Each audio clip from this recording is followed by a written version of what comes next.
ఇలాగూ చేయననుంది. దేవుడు యెహోవా యందు భయభక్తులు కలిగిన వాడు ఇలాగూ ఆశీర్వదించబడుననుంది. అందుకని నీ పెదవులు కపటమైన మాటలు పలకకుండా నీ పెదవులను కాచుకొనుము, కీడు చేయకుండా నీ నోరుని కాపాడుకొనుము. ఇవన్నీ నువ్వు కాపాడుకొని భద్రంగా ఉన్న ఎడల నీ కుటుంబం ఆశీర్వదించబడుతుంది. ఎవడో పెట్టాలి, ఎవడో ఇవ్వాలని ఆశ నీకొద్దు. నేనున్నా నీ పక్షమున. హల్లెలూయా. నువ్వు చేసే పని ఏమంటారే, తినే ఒక్క ముద్దలు సరిగా తినరా, చేసే పని అయినా సరిగా చేయరా, ఏదైనా కానీ సరిగా అంటాము. అదే దేవుడు ఇప్పుడు అంటున్నాడు, నీవు చేసే పని సరిగా చెయ్యి. నా యందు నమ్మకము విశ్వాసము నీకు ఉన్న ఎడల ఏం చేయాలంట? భయముతో భక్తితో ఆయన సన్నిధికి రావాలి, ఆయన వాక్యాన్ని వినాలి. క్రమము తప్పకుండా ఆదివారం ఆయన సన్నిధికి వచ్చినట్లయితే నువ్వు క్రమంగా ఆశీర్వదించబడతావు. హల్లెలూయా. నేను ఎందుకు ఇలా అవుతున్నాను, దేనికి ఇలా అవుతున్నంటే దేవునిలో నడక ఇంకా నువ్వు సరిగా నడవకపోవటమే. హల్లెలూయా. దేవునిలో సరిగా నువ్వు ఎదగకపోవటమే, దేవుని మాటలను ఆలకించకపోవటమే, ఆయన ధర్మశాస్త్రాన్ని మనం పాటించకపోవటమే. 6 రోజులు కష్టపడి 7వ రోజున ఆయన విశ్రాంతి దినము రోజున ఏం చేయాలంట? ఆయన సన్నిధికి రామ్మా, నేను ఈ రోజు నిన్ను చూడాలని ఉంది అని అంటాము. ఇన్ని రోజులు ఎక్కడికి వెళ్ళావురా? నేను నిన్ను చూడాలని ఎంత ఆశపడ్డాను. ఇప్పుడా వచ్చేది నువ్వు? నేను ఆ రోజు వచ్చి ఉంటే నీకు అది ఇచ్చేవాడిని కదా, ఇది ఇచ్చేవాడిని కదా అంటాము. దేవుడు కూడా అదే అంటున్నాడు. వారం వస్తున్నావు కదా, నీ కష్టాన్ని నేను చూస్తున్నా, నువ్వు చేసే ప్రార్థన నేను వింటున్నా, నువ్వు అడిగిన ప్రతి క్వశ్చన్ నా దగ్గర సమాధానం ఉంది. కానీ నువ్వు తినటం చేతనైతే క్రమం తప్పకుండా వారం వచ్చి ఆయన సన్నిధిలో మోకరించి అడిగినట్లయితే ఆయనకి విసుగు చెందాలంట. నీ మీద ప్రేమ రావాలి, నీ మీద ఆయనకి ప్రేమ పుట్టాలి అంటే, నీకు ఒక కార్యం జరిగించాలంటే, నిన్ను ఆశీర్వదించాలంటే, నిన్ను దీవించాలంటే నువ్వు చేసే ప్రార్థన వినసొంపుగా ఉండాలి, ఆయనకి విసుగుగా కూడా ఉండాలి. అవును కదా, బిడ్డ రోజు నమ్మకంగా నా సన్నిధికి వస్తూ నన్ను అడుగుతుంది, మీరు తప్ప ఎవరు సహాయం చేయగలరు? కాబట్టి నేనే చేయాలి, ఏదో ఒకటి చేయాలి, వీరిని ఆశీర్వదించాలి, వీరిని దీవించాలి, వీరిని బట్టి ఇంకొక కుటుంబం రావాలి అంటే ఇప్పటిదాకా వచ్చారు, ఏమీ లేదనుకున్నారు. ఈ రోజు నేను ఇవ్వాలని ఆయన ఆశగా అంట ఎదురు చూస్తూ ఉంటాడంట. మన వైపు ఎదురు చూస్తే ఎప్పుడైతే మనకి ఇవ్వాలనుకున్న టైంలో మనం రాము, ఆ రోజే రాము. అందుకని విసుకక, హల్లెలూయా, విసుగు చెందక నీవు మొరపెట్టినట్లయితే ఏమంటున్నాడు? నీకు నేను సహాయకుడుగా ఉంటాను, ఆదరణకర్తగా ఉంటాను, నీ స్నేహితుడిగా ఉంటాను, నీ తండ్రిగా ఉంటాను, నీ ప్రియుడిగా కూడా ఉంటాను నీకు. హల్లెలూయా. భర్త లేని వాడికి భర్తగా ఉంటాడు, నువ్వు స్నేహితుడిగా సంబోధించగల స్నేహితుడిగా ఉంటాడు. ఏ రకంగా పిలుచుకున్న ఆయన నీకు సమీపముగా నేను ఉంటాను, నీ మొర నేను ఆలకిస్తాను అంటున్నాడు. హల్లెలూయా. ఒక చెవు మన మీద పెడతాడంట. నువ్వు చేసే ప్రార్థన ఎలా ఉండాలంటే, ఎదుటి వారికి ఇసుకగా ఉండకూడదు, పక్కవాడికి ఇసుకగా ఉండేవాడు. ఇచ్చేవాడికి కూడా వాడు ఏదో ఇస్తానన్నాడు, వచ్చాడు, ఇస్తానన్న వాడికి తీసుకోక మనం ఏం చేస్తాడు? ఎదుటి వాడికి సొన పెడుతుంటాము. హల్లెలూయా. సొన పెట్టినవాడు వాడు ఇయ్యాలని వచ్చాడు కూడా ఇవ్వకుండా సరేలేరా రేపు చూసుకుందాం అంటాడు, వెళ్ళిపోతాడు. కానీ వచ్చిన వాడి దగ్గర ఏం చేయాలంటే మనము, అయ్యా, హల్లెలూయా, అయ్యా నువ్వు తప్ప నాకు ఎవరున్నారయ్యా, నువ్వు ఆకలి తీర్చేవాడు నువ్వే కదని మనము దీనంగా అడిగితే ఎంత కఠినుడికైనా మనసు కరిగిపోతుంది. హల్లెలూయా. మరి అలాగే నువ్వు ఆయన సన్నిధికి వచ్చి నువ్వు అడగగలిగి ఆయన దగ్గరికి సమీపంగా ఆయన నువ్వు చేసే ప్రార్థన ఆయనకి వినగలిగే ఓపిక ఉండాలి. వినగలిగితే ఆశపడ్డ అతి ఆశయే కాకుండా ఆశగా ఆయనకి ఎదురు చూడాలి మనము. హల్లెలూయా. అందుకని ఆయన చెవులు వారి మొర ఒగ్గి ఉన్నది, దుష్క్రియ చేయు వారి జ్ఞాపకము భూమి మీద కొట్టు వేయుటకై ఆయన ఏం చేస్తున్నాడంట? యెహోవా సన్నిధి వారికి విరోధముగా ఉన్నది. ఏమండి? భూమి మీద నుండి కొట్టివేయటానికి విసుగు ఉండకూడదంట. ప్రార్థన అనేది విసుగు పుట్టకూడదు.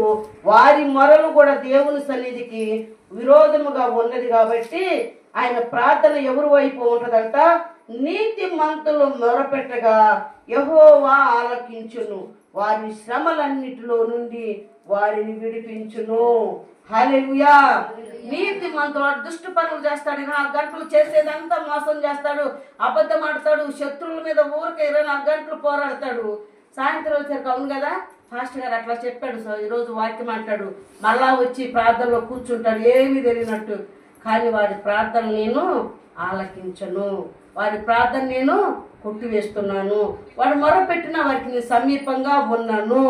కానీ నువ్వేమనుకున్నావు, నేను రోజు ప్రార్థన అంటే నీ హృదయము నాకు ఆసన్నంగా ఉన్నదా, నా హృదయానికి మెచ్చుకోలుగా ఉన్నదా, నా హృదయానికి అంగీకారంగా ఉన్నదా అని దేవుడు అడుగుతున్నాడు. అందుకని నీతిమంతుల ప్రార్థన, వారు పెట్టిన మొరను ఆయన ఆలకిస్తూ ఉంటాడంట.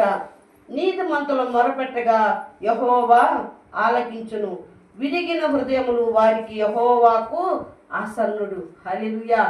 విరిగిన హృదయం అంటే ఉపవాసం ఉండి తనకు తానుగా మనసుని గాయపెట్టుకొని యెహోవా కొరకు, యేసయ్య కొరకు మనం అయ్యా, అవునయ్యా నేను చేసిన ప్రతి పాపమును సిలువలో యాగమయ్యావు, నేను చేసిన ప్రతి దుష్కార్యములను నువ్వు దెబ్బలు పొందావయ్యా, నేను చేసిన చూపుల వలన నీ చూపుల్లోనైనా ఇట్లా ఉంది ఇలా ఉందని మనము విరిగి నలిగిన హృదయము కలిగి కన్నీటి ప్రార్థన ఎప్పుడైతే చేస్తావో, ఎప్పుడైతే పశ్చాత్తపడతావో, ఎప్పుడైతే ఆయన కాళ్ళ మీద పడి విరిగి నలిగిన హృదయములు ఆయనకి ఆసన్నంగా ఉన్నట్లయితే దేవుడు ఖచ్చితంగా నీ మొరను ఆలకిస్తాడు. ఏదో నానుడిగా వచ్చాము, ప్రార్థనకి రావాలి కదా అని వచ్చాము, చేయాలి కదా అని చేసాము, వచ్చాము కదా ఏదో తొలమో పొలమో ఇచ్చారు, మనము వెళ్ళాము కదా అని మనం ఏం చేస్తాము, ఏదో 10 రూపాయలు మొక్కుబడిగా వచ్చాము. కానీ నేను వేసిన సందా చూశాను, ఎన్ని వేలు లక్షలు వేసేది చూడ్డాయన. విరిగి నలిగిన హృదయము ఆయనకు బలియాగమైనదే ఇష్టమైన బలి అంట. నీ హృదయాన్ని నువ్వు నలగొట్టుకోవాలి, నీ మనసును నువ్వు నలగొట్టుకోవాలి. ఉపవాసం ఉన్నది ఎవరి కొరకు? నువ్వు ఉపవాసం ఉండి నువ్వు కష్టపడి నువ్వు పని చేయి, నువ్వు పొలం పోవటమో, నువ్వేదో బయట పోయి చదవాలని ఉపవాసం ఉంటే కాదు. నీ మనసు విరిగి నలిగిన హృదయము ఆయనకు బలిగా నువ్వు అర్పించగలిగి నీ గదిలోనికి నువ్వు వెళ్ళి నువ్వు ప్రార్థన చేసి కన్నీటి ప్రార్థన చేసినప్పుడు ఖచ్చితంగా దేవుడు వారి మొర ఆలకిస్తాడంట. హల్లెలూయా. యెహోవా సన్నిధి నీతిమంతులు మొరపెట్టగా యెహోవా ఆలకించును, విరిగి నలిగిన హృదయం గలవారికి యెహోవా ఆసన్నుడు, నలిగిన మనసు గలవారిని ఆయన రక్షించును. నీతిమంతుని కలుగు ఆపదములు అనేకములు, వాటన్నిటిలో నుండి యెహోవా వారిని విడిపించును. హల్లెలూయా.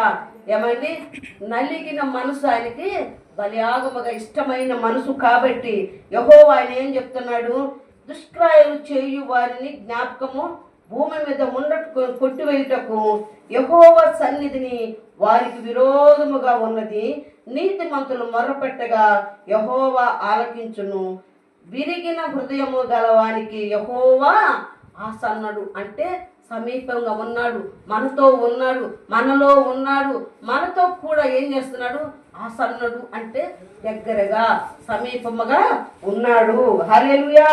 అందును బట్టి దుష్కారం చేయు వారికైనా జ్ఞాపకం కూడా చేసుకోడంట, వారిని భూమి మీద ఉండకుండానే కొట్టివేస్తాడంట. ఏది ఏమైనా విరిగి నలిగిన హృదయం గలవారిని వారినే దేవుడు చూస్తాడంట. అందును బట్టి విరిగి నలిగిన హృదయం గలవారికి యెహోవా ఆసన్నుడు, నలిగి మనసు గలవారిని ఆయన రక్షించును. నీతి మంతుని కలుగు ఆపదలు అనేకములు. హల్లెలూయా. అవును, ఈరోజు మనందరికీ తెలుసు శివారిని, ఆ అబ్బాయికి కలుగు ఆపదములు అన్నీ కాదు. నాకెందుకు వస్తుంది అమ్మగారు రోజు ప్రార్థన చేయటము. మొన్న ఒకసారి యాక్సిడెంట్ అయ్యి ఒక కాలు దెబ్బతిన్నది, మరి రీసెంట్గా మళ్ళీ 10 రోజుల క్రితం తగ్గింది అనుకునేసరికి మళ్ళీ ఒక కాలు దెబ్బ తగిలింది. ప్రార్థన చేయించుకుంటాడు, ఏడుస్తాడు. ఏందయ్యా నాకు ఇంత శ్రమ ఏంటి పాస్టర్ గారు, మీరే చెప్పండి, మీరేమో దేవుణ్ణి నమ్ముకో, అదన్నారు ఇదన్నారని అన్ని ప్రశ్నలు వేస్తూనే ఉంటాడు. ఏడుస్తుంటే మేము ఒకటే మాట అన్నాము, అంటే దేవుని ప్రేమ నీవే అంత అధికంగా ఉంది శివ, ఏ రోజుకైనా దేవుడు నిన్ను నన్నుకుంటాడు. ఎందుకంటే నువ్వు ఒకప్పుడు దేవుని సేవ చేస్తావని నీ నోటకుండా ఒక వాక్కు పలికావు, దేవుడు అది ఆమేన్ అన్నాడు. కాబట్టి ఆయన దృష్టి నీ మీద ఉన్నది. కాబట్టి ఎంత కష్టం వచ్చినా నష్టం వచ్చినా ఏం చేయాలా, శ్రమ వచ్చినా నువ్వు తట్టుకొని ఉండగలిగితేనే అంతకంత విజయం నువ్వు చూస్తావని ఆయనని ఆదరిస్తూ ఉంటాము. ఎందుకన్నాడు, దేవుడే మాట్లాడుతున్నాడండి, అది నీ మాట కాదు, నా మాట కాదు. నీతి మంతులు కలుగు ఆపదలు అనేకములు. హల్లెలూయా. నువ్వు పుణ్యకార్యం చేస్తున్నావు, ఎవడ నాకలో ఉన్నాడు ఆకలి అవుతున్నావు, నీకు కలిగిన సహాయం నువ్వు చేస్తున్నావు, అయినా దేవుడు ఎందుకు నాకు ఈ కష్టపెడుతున్నావు మానవులుగా మనం అనుకోవటం మర్ర పెట్టగా యెహోవా ఆలకించును, వారి శ్రమలన్నిటిలో నుండి వారిని విడిపించును. నలిగిన హృదయము గలవారికి యెహోవా ఆసన్నుడు. ఏమండి, ఎంత చక్కగా నీతిమంతులు మొర్రపెట్టగా ఆయన ఆలకించును. దుర్మార్గులు ప్రార్థన ఒక దగ్గర ఆలకిస్తాడు, కానీ ఆయనకు వినసొంపుగా ఉండాలి, ఆయనకు విధేయత కలిగి ఉండాలి, ఆయనకు లోబడి ఉండాలి. ఏది ఏమైనా దేవుడికి మనము విరోధముగా ప్రవర్తించిన ఎడల మనం ఏం చేస్తామో ఆయనకు దూరంగా ఉంటాము. ఆయన చెప్తున్నాడు, నీతి మంతుల ప్రార్థన నేను ఆలకిస్తాను, వారికి సమీపంగా ఉంటాను, వారికి ఆసన్నుడయ్యి ఉంటాను, నేను దగ్గరగా ఉంటాను. ఎందుకో తెలుసా, వీళ్ళు మాట్లాడితే నాకు అర్థం కావట్లేదు అని దగ్గరగా వస్తాడంట. తన చెవిని మన పెదవుల దగ్గర పెట్టి ఆలకిస్తూ ఉంటాడంట. ఆయన ఆలకించే ప్రార్థన ఎలా ఉండాలంటే, మనము అనవసరమైన ప్రార్థనలు చేయకూడదు. అనవసరమైన నీకు అక్కర ఏంటో, నీ అవసరత ఏంటో, నీ బాధ ఏంటో నువ్వు అడిగిన ఎడల ఖచ్చితంగా దేవుడు నీకు ఆసన్నుడుగా ఉండి నిన్ను ఆయన రక్షిస్తాడు. ఆయన నీ మొరని ఆలకిస్తాడు. అందుని బట్టి వారి శ్రమలన్నిటిలో నుండి కూడా ఆయన వారిని విడిపిస్తాడంట. అవును, ఈరోజు ఎంత శ్రమ వచ్చినా కూడా కన్నీటి బొట్టుని వదిలిపెట్టాడు. హల్లెలూయా. అమెరికాలో ఒక అతను ఉన్నాడు, మన తొందర తిరగదు ఆయన పేరు, నేను ఒకటి చదివాను. అతను ఏం చేశాడంటే, ఆయన చిన్నతనం నుంచి దేవుడు అంటే భక్తి అనంట. ఆయన భక్తి అయితే ఆయన ఏం చేశాడు, రోజు వారం వారం ప్రార్థనకు వెళుతూ తనకు కలిగిన దాంట్లో దశమ భాగం ఇస్తాడంట. దశమ భాగం ఇస్తూ ఏం చేస్తున్నాడంటే, ఒకరోజు అతను పండుకున్నాడంట.